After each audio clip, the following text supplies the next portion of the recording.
Selamat datang di channel Pemuja Malam. Jangan lupa like, share, and subscribe ya. Terima kasih.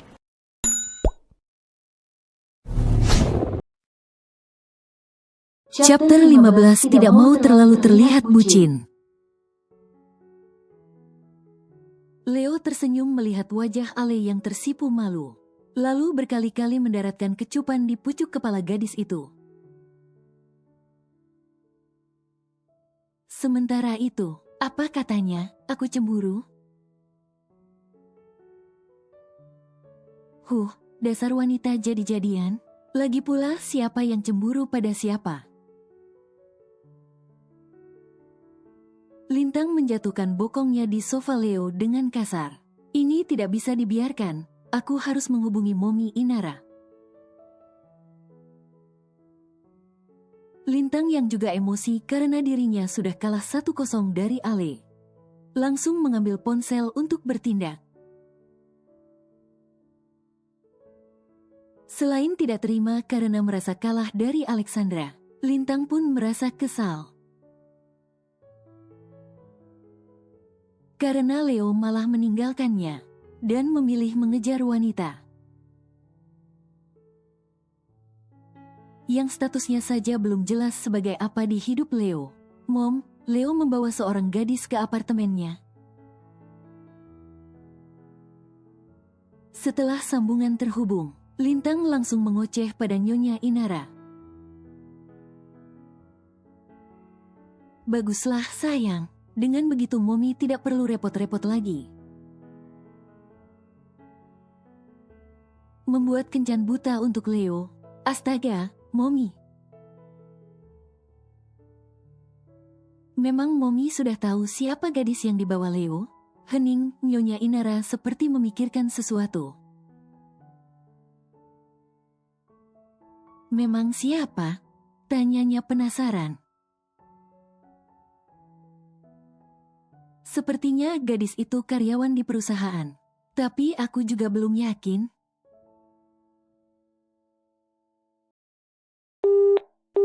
Setelah Lintang mengatakan itu, Nyonya Inara langsung memutus sambungan secara sepihak. Ish, nyebelin banget sih Momi, kenapa malah dimatiin? Gerutu Lintang sambil menatap layar ponselnya. Setelah itu, Lintang memilih menunggu Leo di apartemen sepupunya tersebut. Lagi pula dia pun tidak bisa kemana-mana. Sampai supir pribadi keluarga Baros yang tadi dia hubungi datang untuk menjemputnya. Setelah saling mengungkapkan perasaan, kini keduanya sudah berada di parkiran indoor apartemen Leo. Aku antar, ya. Leo meminta kunci motor Ale. Ale menggeleng cepat. Tidak usah, lagi pula hujannya sudah reda. Ale langsung baik ke atas jok motornya. Tapi belum selesai Leo bicara, Ale kembali menggelengkan kepalanya pelan sambil tersenyum. Sepupu kamu masih di atas, aku rasa dia butuh penjelasan. Ya, Ale sudah tahu Lintang adalah sepupu Leo. Setelah dengan singkat pria itu menceritakan siapa wanita yang datang tiba-tiba ke apartemennya tadi. Tapi aku tidak bisa membiarkanmu pulang sendirian. Apalagi ini sudah larut malam, sayang. Ale kembali tersipu malu saat mendengar panggilan sayang yang belum terbiasa didengar telinganya. Aku akan mengabarimu saat sudah sampai di rumah. Tunggu, memang kamu tahu nomor ponselku? Ale menggeleng sambil menyengir kuda. Kenapa kamu terus membuatku gemas, Hem? Leo menarik kedua pipi Ale. hingga memaksa membentuk sebuah senyuman yang lebar di bibir gadis itu. Tapi aku yakin kamu pasti sudah punya nomor ponselku. Leo mengusap tengkuk lehernya. Ya, dia tertangkap basah. Leo memang sudah memiliki nomor Ale, yang tentunya dari hasil kerja keras Angga sang asisten pribadi pria tersebut. Setelah perdebatan panjang dengan Leo, yang memaksa mengantarnya pulang, akhirnya Ale bisa meyakinkan Leo bahwa tidak akan terjadi sesuatu padanya dalam perjalanan pulang.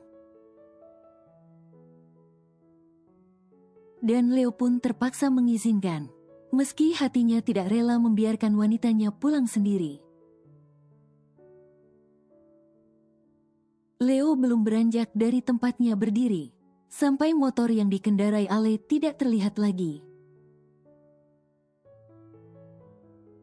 Tiba-tiba, Leo baru saja berbalik untuk kembali ke gedung apartemennya. Namun suara klakson yang begitu nyaring langsung terdengar tepat di belakang tubuhnya. Pria yang hatinya tengah berbunga-bunga itu pun sontak saja langsung membalikkan tubuhnya lagi. Mommy. Belum selesai keterkejutan Leo, Nyonya Inara sudah masuk ke dalam gedung apartemennya. Berjalan mendahului Leo tanpa bicara sepatah kata pun. Namun kemarahan jelas terpancar dari kedua sorot matanya. Mom, ngapain Mom kesini? Tanya Leo berjalan cepat mengekor di belakang mominya. Cek memangnya tidak boleh. Lagi pula salahmu sendiri kenapa tidak langsung pulang, Hem? Kamu lupa apa yang Mom katakan dulu. Kamu tidak boleh tinggal di apartemen sampai kamu menikah. Nyonya Inara langsung masuk ke dalam lift begitu pintu lift itu terbuka. Saat di dalam lift ibu dan anak itu saling diam. Pasti Lintang yang sudah menghubungi Momi, karena letak unit Leo tidak jauh dari lift. Setelah keluar dari lift tersebut, Nyonya Inara pun langsung meminta Leo untuk membuka pintu apartemennya. Momi, ucap Lintang dengan wajah pura-pura terkejut. Padahal dalam hatinya dia senang ternyata rencananya berhasil. Setelah ini pasti Nyonya Inara akan memberikan kultum pada Leo. Dan tentunya akan melarang Leo berhubungan dengan wanita itu lagi. Lintang, bawakan Momi minum. Emosi ini membuatku haus. Ucap Nyonya Inara pada Lintang, seraya menjatuhkan bokongnya di sofa ruang tamu. Biar aku saja, ucap Leo. Tidak perlu, kamu di sini saja. Momi ingin bicara denganmu. Leo menelan selaivanya. Ya, tentu saja dia sudah tahu apa yang akan terjadi selanjutnya. Sementara Lintang sudah buru-buru jalan ke dapur untuk mengambil minuman yang Nyonya Inara minta. Lintang sengaja berjalan cepat. Dia ingin melihat dan mendengar bagaimana Nyonya Inara memarahi Leo. Jelaskan pada Momi. Kenapa kamu membawa montir itu masuk ke apartemenmu? Leo diam, tidak menampilkan ekspresi apapun. Terkejut atau panik sama sekali tidak. Leo menatap mominya begitu dingin. Tentu saja karena tidak suka dengan nada bicara sang momi, yang kembali merendahkan Alexandra. Yang sudah resmi menjadi kekasihnya beberapa menit yang lalu. Momi sudah katakan. Carilah wanita yang sederajat dengan keluarga kita. Momi tidak sudi jika kamu memiliki hubungan dengan montir itu. Leo menarik satu sudut bibirnya, tersenyum miring sambil menggelengkan kepalanya. Tapi sayangnya aku sudah sangat mencintai gadis itu, dan aku tidak harus meminta persetujuan Momi untuk bersamanya. Dek, Nyonya Inara membisu. Sekali lagi Leo membangkangnya karena gadis yang hanya seorang montir itu. Leo. Pekik Lintang yang baru saja dari dapur, dengan membawa segelas air untuk Nyonya Inara.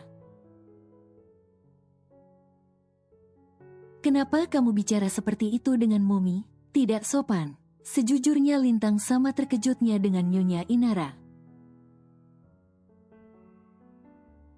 Namun jauh di lubuk hatinya ada perasaan tidak rela. Leo menjalin hubungan dengan wanita tadi. Leo tidak memperdulikan ucapan Lintang. Dengar Mom, sekarang aku dan Alexandra sudah resmi berpacaran. Jadi aku harap Momi menghargai pilihanku. Dan jika Momi secuil saja mengganggu kekasihku, maka aku tidak segan-segan meninggalkan nama Baros dan hidup tanpa nama Momi dan Dad di belakangku. Apa maksud kamu? Kenapa bicara seperti itu?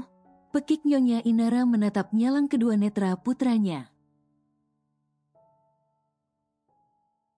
Momi tahu kamu menyukai gadis itu karena dia cantik, kan? Nyonya Inara memang mengakui kecantikan wajah Alexandra.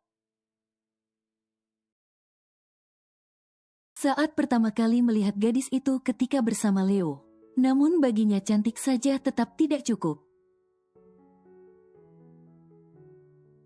Calon menantunya harus dari keluarga terpandang, dan tentu jelas bibit, bebeit, bobotnya. Kalau kamu menyukainya hanya karena dia cantik, di luar sana masih banyak wanita yang jauh lebih cantik. Momi akan carikan, tapi Momi minta jangan kamu lanjutkan hubungan itu. Karena sudah jelas Momi tidak akan pernah merestui kalian. Terserah apa kata Momi, tapi yang jelas sampai mati pun aku tidak akan pernah melepaskan Alexandra. Setelah mengatakan itu, Leo bergegas menuju kamar untuk mengambil jaket dan kunci mobilnya. Dia sudah tidak tahan berdebat lagi dengan Mominya. Ada rasa bersalah dan kecewa melebur menjadi satu. Bersalah karena tidak lagi bisa menuruti keinginan Mominya. Padahal sejak dulu Leo tidak pernah membantah. Apapun permintaan sang Momi, dan kecewa karena Mominya tidak menghargai pilihannya. Padahal baru kali inilah Leo benar-benar merasa sangat jatuh cinta. Bahkan ketika dulu dengan Lintang rasa itu tidak sebesar saat ini. Leo, kamu mau kemana? Momi belum selesai bicara. Nyonya Inara memekik kala melihat sang putra keluar dari kamar. Dan langsung melewatinya berjalan cepat ke pintu keluar. Sedetik kemudian tubuh tinggi tegap Leo hilang di balik pintu apartemen tersebut. Aku tidak bisa menyerah pada hubungan ini. Leo sudah berada di dalam mobil pribadinya, melaju membelah jalanan dengan kecepatan sedang. Tentu saja Leo tidak akan menyerah. Apalagi hubungan dirinya dan Alexandra baru saja dimulai. Apapun rintangannya, dia pasti akan bisa melewati itu, jika tetap bersama dengan wanita yang sangat dicintainya. Walaupun dengan kaki yang terus tertusuk duri, karena harus terus membangkang pada mominya. Alexandra, apakah kau tahu seberapa besar aku mencintaimu? Aku begitu sangat menginginkanmu sampai rasanya ingin mati. Baru kali ini Leo merasakan begitu takut kehilangan. Jika saja mominya tidak sesulit itu, maka dapat dipastikan pria dewasa itu akan langsung menikahi Alexandra secepat mungkin. Kalau memang kamu sudah yakin dengan perasaanmu, maka perjuangkanlah. Cinta itu harus diperjuangkan, nak. Jangan sampai kamu kehilangan untuk kedua kalinya. Sayup-sayup Leo teringat ucapan dedinya saat di perusahaan waktu itu. Ya, dirinya sudah sangat yakin dengan perasaannya saat ini. Dan dia akan memperjuangkan cintanya, meskipun harus menjadi anak yang durhaka. Lihatlah anak kesayanganmu, Zack. Sudah sangat larut dia baru sampai di rumah. Nyonya Sophie datang dari arah belakang. Saat mendengar suara motor Alexandra, sementara Tuan Zack sejak beberapa jam yang lalu menunggu sudah setia menunggu putrinya pulang di kursi yang ada di teras depan rumahnya. Ale tidak menanggapi nyinyiran ibu tirinya itu. Ale lebih memilih mengangkat tangan Dedi Zack, lalu mencium dengan hangat punggung tangan kekar, namun sudah sedikit berkeriput itu. Kamu sudah makan malam? Tanya Dat Zack pada putrinya. Jangan bilang Dat belum makan malam lagi, karena menungguku seperti kemarin? Tanya Ale panik, karena ini sudah pukul 10:30 malam. Jangan sampai dedinya sakit karena selalu telat makan. Dat Zack menggeleng. Dat sudah makan malam bersama dengan klien, sayang. Ayo masuk, pasti kamu lelah. Ucap Dat Zack tanpa bertanya kemana selama 2 hari ini. Pergi pagi dan sekarang pulang sangat larut malam. Keduanya langsung berjalan melewati Nyonya Sophie. Seakan perempuan itu tidak ada di sana. Kalian berdua memang keterlaluan. Pekik Nyonya Sophie hingga membuat Ale berhenti melangkah. Jangan bersikap seolah Anda adalah korban. Aku sudah tahu apa yang Anda lakukan sebelum kecelakaan itu terjadi, Dek. Nyonya Sophie berubah pias. Wajahnya pucat bahkan tubuhnya langsung gemetar. Apa maksud kamu? Hah, jangan bicara sembarangan kamu ya. Pekiknya mencoba untuk tetap tenang. Namun keringat dingin sudah jelas terlihat di keningnya, yang tidak tertutup surai itu. Kecelakaan apa maksud kamu, sayang? Tanya Tuan Zack yang juga menghentikan langkahnya mengikuti sang putri.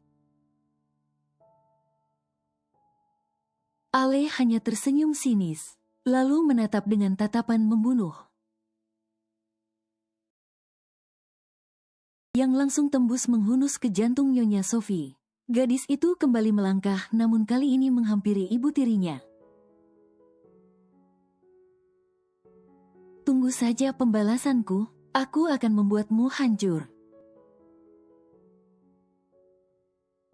Namun dengan sangat perlahan, sampai kau sendiri tidak sempat menyadarinya. Bisik Ale tepat di telinga Nyonya Sophie. Setelah itu Ale pun menjauhkan dirinya. untuk melihat raut wajah Nyonya Sophie. Dan benar saja raut wajah ibu tirinya itu bukan hanya pucat. Namun kedua netranya sudah merah dan berembun, seperti orang yang di tengah dilanda ketakutan yang begitu besar. Setelah puas mengatakan hal yang sejak dulu dipendamnya, Ale kembali melenggang masuk menuju kamarnya di lantai 2. Tanpa menjawab pertanyaan Datzak sebelumnya. Ale sudah berada di dalam kamar, namun bukannya langsung membersihkan diri. Gadis itu malah berjalan menuju balkon. Air matanya kembali pecah kala mengingat kejadian puluhan tahun silam. Bahkan setelah beberapa tahun berlalu, luka itu tetap sama. Luka yang tak kunjung mengering. Luka menganga yang terus berdarah-darah hingga kini. Dari dalam hati seorang anak yang harus kehilangan salah satu orang tuanya dengan cara yang sangat amat tragis. Ale kembali tertunduk, tidak kuat jika terus mengingat pembicaraan yang tidak sengaja dia dengar, hingga membuatnya memiliki niat untuk terus membalas dendam pada ibu tirinya.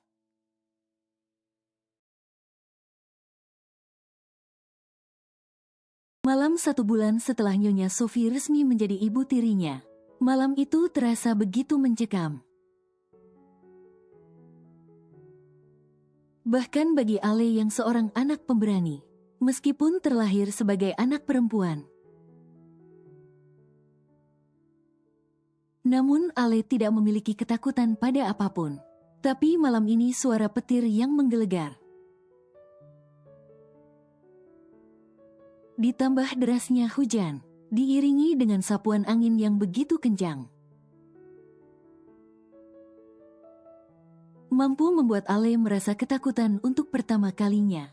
Dengan tergesa dan tubuh yang gemetar,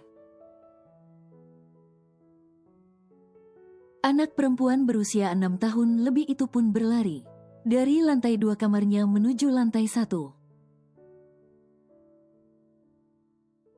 Berharap ada seseorang yang bisa menenangkannya untuk beberapa menit saja. Seseorang yang dimaksud Ale tentu saja sang Dedi. Apalagi ini sudah pukul 12:30 malam. Tidak mungkin Ale bisa kembali terlelap dengan perasaan ketakutan seperti ini. Dat, panggil Ale saat sudah di lantai 1. Dan tepat di depan kamar Dedi dan ibu tirinya, Ale sengaja tidak mengetuk pintu. Dia tidak ingin ikut membangunkan ibu tirinya. Dat.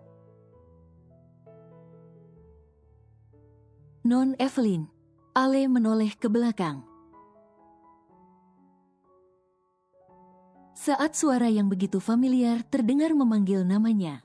Non, Tuan sedang tidak di rumah. Beliau titip pesan beberapa hari ini tidak bisa pulang karena ada perjalanan bisnis ke luar negeri. Sambung si Bibi sang asisten rumah tangga. Ale berwajah muram mendengar informasi dari Bi Rahmi. Ada apa, Non? Apa Non memerlukan sesuatu? Ale menggeleng cepat. Saat melihat wajah Bi Rahmi yang sepertinya sangat lelah, yakin pasti Bi Rahmi terbangun. Karena mendengar suaranya yang tadi memanggil Datzak. Ya sudah, Bi Rahmi lanjut istirahat saja. Aku mau ambil minum. Ale berjalan menuju dapur dan mengambil segelas air putih. Semoga setelah meminumnya Ale bisa merasa sedikit lebih tenang. Setelah itu, Ale pun kembali ke lantai 2. Ketakutannya sudah memudar. Seiring dengan berhentinya gemuruh dan meredanya hujan yang turun tadi, terlihat dari anak tangga tempat Ale berdiri saat ini. Kamar adik tirinya yang terbuka sedikit, hingga cahaya kamar terpantul mendominasi koridor. Yang lampunya memang sudah dimatikan, karena kamar Ale berada tidak jauh dari tangga yang menghubungkan lantai 1 dan 2. Jadi saat Ale turun tadi, dia sama sekali tidak menoleh ke belakang di mana kamar Vanya berada. Sayup-sayup terdengar seseorang tengah bicara. Ale berjalan perlahan mengikuti suara itu. Kenapa kau susah sekali dihubungi? Kemana saja selama ini? Hah? Ale melebarkan telinganya. Ale tahu siapa pemilik suara itu, tentu saja ibu tirinya. Awalnya Ale tidak tertarik mendengar kelanjutan percakapan itu. Namun ada satu kalimat yang membuat bocah itu menghentikan langkah menuju ke kamarnya.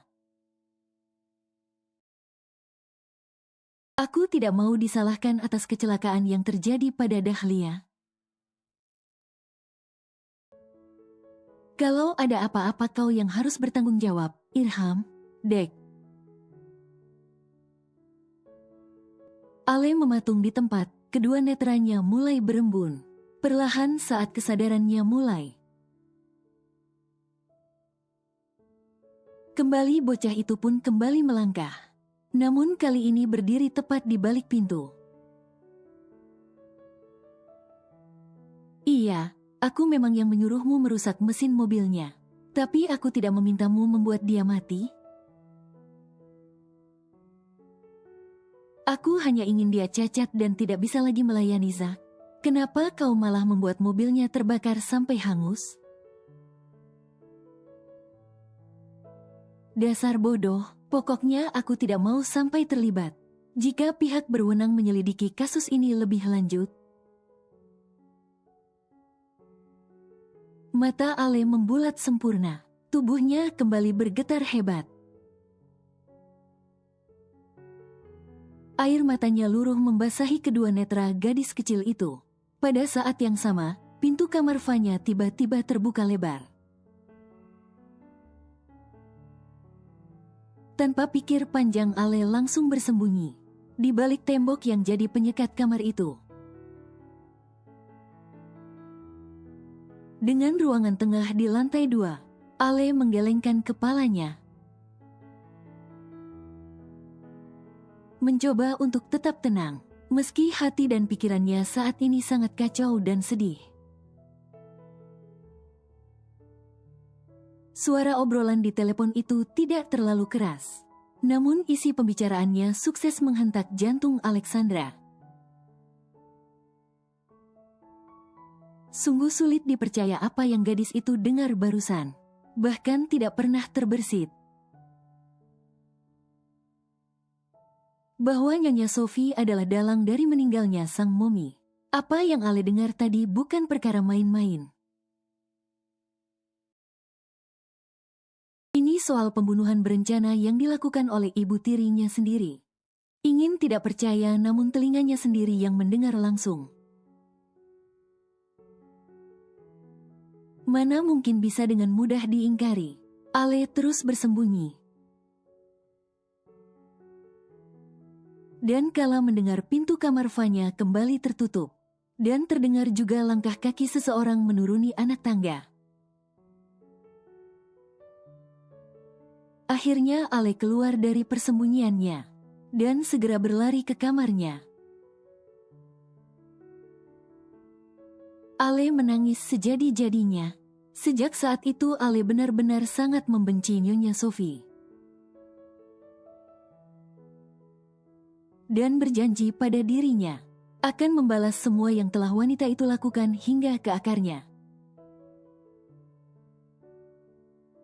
Jangan tanyakan kenapa Ale kecil tidak memberitahu pada Daddy Zack soal ini. Karena Ale saat itu masih sangat shock dan trauma, bocah itu memilih bungkam. Bahkan setelah itu Ale hanya bicara seperlunya saja jika ditanya oleh Dad Zack. Maka dia akan menjawab dengan anggukan atau gelengan kepala. Beberapa tahun hingga dia dikirim ke luar negeri. Ale menjadi anak yang pendiam jika di rumah.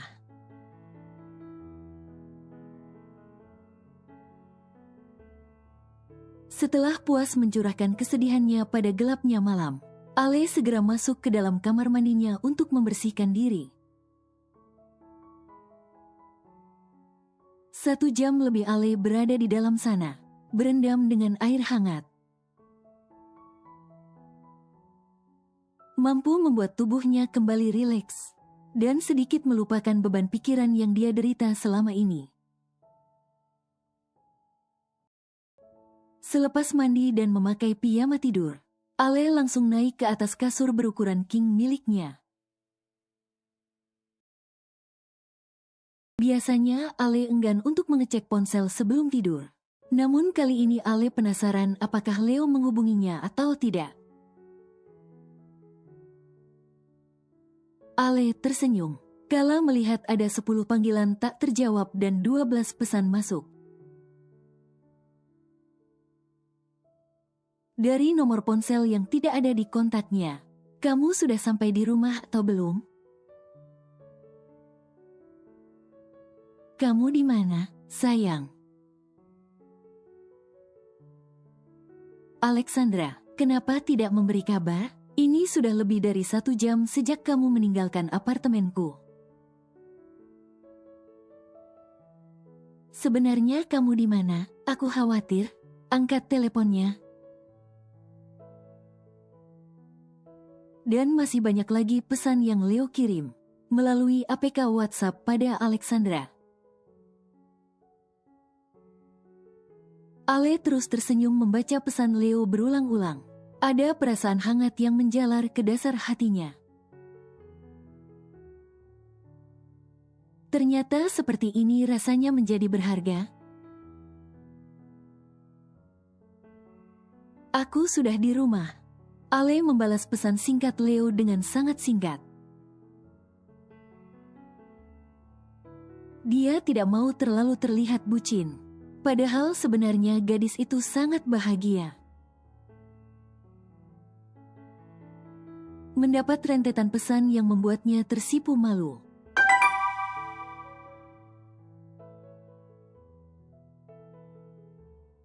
Sedetik kemudian suara pesan langsung masuk kembali di ponsel Ale.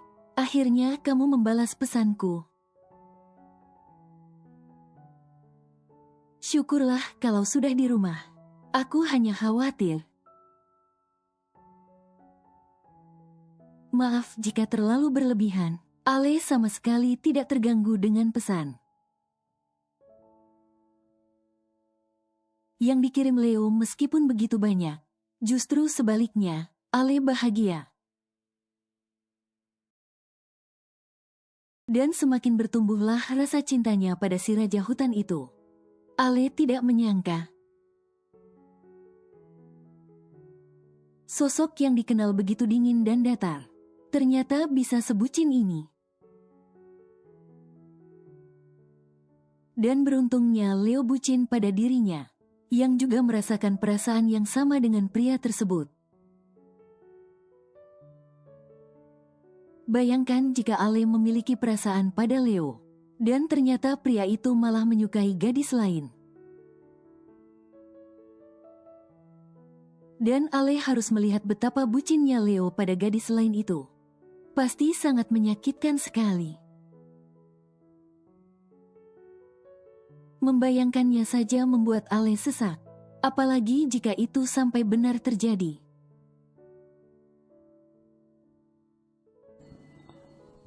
Bersambung.